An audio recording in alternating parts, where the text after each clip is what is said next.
A Sra. Ministra costuma dizer que quem é contra este modelo de avaliação não apresenta outro modelo de avaliação. Engana-se no que diz respeito ao CDS. Sou fiel ao princípio de que a oposição deve ser competente a dizer o que não quer e deve ser também competente a dizer o que quer.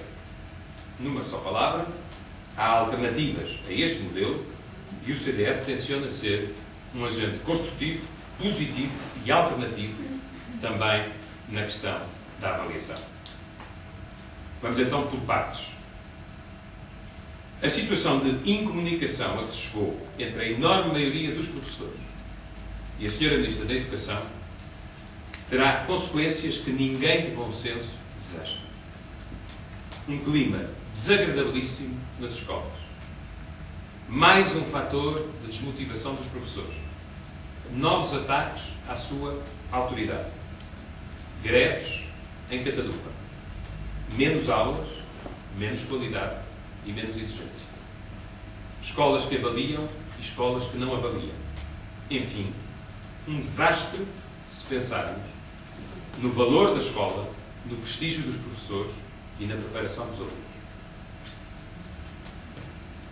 Perante a degradação a que estamos a assistir na escola do Estado, mais e mais famílias, naturalmente, legitimamente, tantas vezes, com tantas dificuldades, vão recusar, se puderem, o ensino do Estado, porque não lhes oferece garantias de estabilidade, de disciplina e de exigência.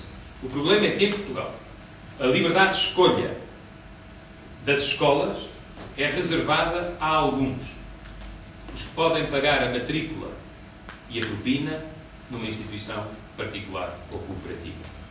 Tenho a certeza absoluta que, se em Portugal houvesse maior liberdade de escolha, a conflitualidade com a avaliação era menor. A primeira e última responsabilidade da Sra. Ministra não é a obstinação com uma ideia.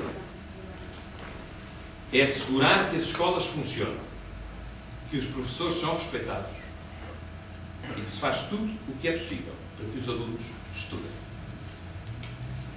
Ora, o Ministério da Educação é elevadamente responsável pela situação degradada nas escolas. Porque inventou um modelo centralizado em vez de o promover apenas e depois de desenvolvida a autonomia das escolas. Porque complicou o que podia e devia ser simples. Porque fez da avaliação dos professores um nada recomendável mecanismo que visa inflacionar as notas dos alunos numa cegueira estatística que pouco tem a ver com o desempenho de quem ensina ou com os méritos de quem aprende. E ainda por outra razão. O Ministério da Educação especializou-se naquilo que poderíamos chamar insegurança jurídica e precariedade legal. É tumultuosa a sucessão de circulares e despachos que revêem, alteram, retificam, casuisticamente, os decretos e as leis que o Ministério antes tinha publicado. A burocracia do eduquês atingiu, nesta matéria, o seu máximo. Creio que se a Sra. Ministra, humildemente, passasse uma semana numa escola, talvez percebesse, creio que perceberia, os efeitos perversos do modelo teórico que criou e, pelos vistos, ainda defende. Aqui chegados, e não querendo ser cúmplice por silêncio do que se vai seguir, quero, em nome do CDS, fazer um derradeiro apelo à Sra. Ministra da Educação. Retifique corajosamente o modelo de avaliação. Verificadas todas as posições, com a independência que é própria de um partido político, entendo que o Ministério da Educação deve, como mínimo, abandonar os seguintes pontos. Primeiro, retirar da avaliação de professores qualquer ligação entre o desempenho do docente e a classificação do aluno ou o abandono escolar. Uma coisa é avaliar os esforços que o professor faz para que um aluno estude mais e estude melhor. Outra coisa é responsabilizá-lo pelas classificações ou pelo abandono da escola. Segundo, simplificação do número de fichas a preencher, do número de agentes com intervenção no processo e do número de reuniões fastidiosas para o completar. Terceiro,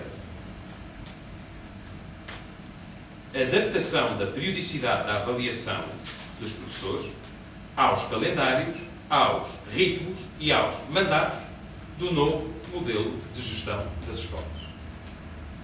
Quarto, tornar contratualizada e, portanto, não obrigatória a assistência às aulas pelos avaliadores, que, no atual modelo, pura e simplesmente, os avaliadores deixam de ter tempo para ser professores. Quinto, abandonar o caráter obrigatório da entrevista final entre o avaliador e o avaliado, passando, no limite, a constituir essa entrevista como um direito do avaliado. Sexto, dispensar a avaliação dos professores que já atingiram o topo da carreira. Muitos deles estão a menos de 4 anos do limite etário da aposentação. Para que complicar o esforço? Para que fazer o que não é necessário? Sétimo, evitar de modo objetivo que professores de escalões inferiores possam avaliar colegas de escalões superiores e evitar, tanto quanto possível, avaliações sem competência pedagógica específica para as matérias sujeitas à avaliação do respectivo professor. Isto, do nosso ponto de vista, é o mínimo e é urgente. A alternativa é deixar o essencial como está, prolongar a degradação do sistema e prejudicar manifestamente uma ideia de escola e a dignidade dos professores. Se esta é a perspectiva conjuntural, devemos também concentrar-nos naquilo que é estrutural. Ou seja, procurar um modelo bem melhor, que só é estudável e lançável mediante diálogo prévio por um governo bem melhor.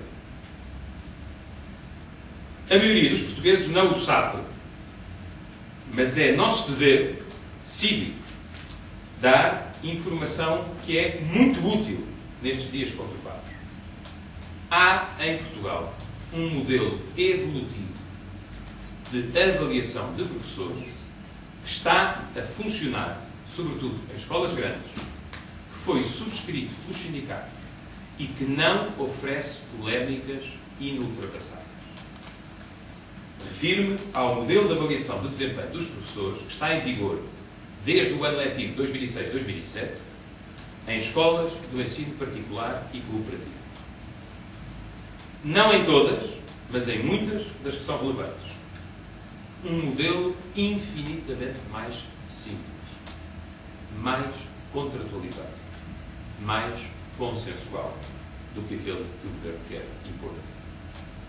Dirão alguns que, por haver diferenças entre o ensino do Estado e o ensino particular e cooperativo, o modelo deste último não é aplicável. Não sou eu a ignorar essas diferenças. Com certeza que as conheço e que as levo em conta. E, portanto, não proponho nenhum decalque.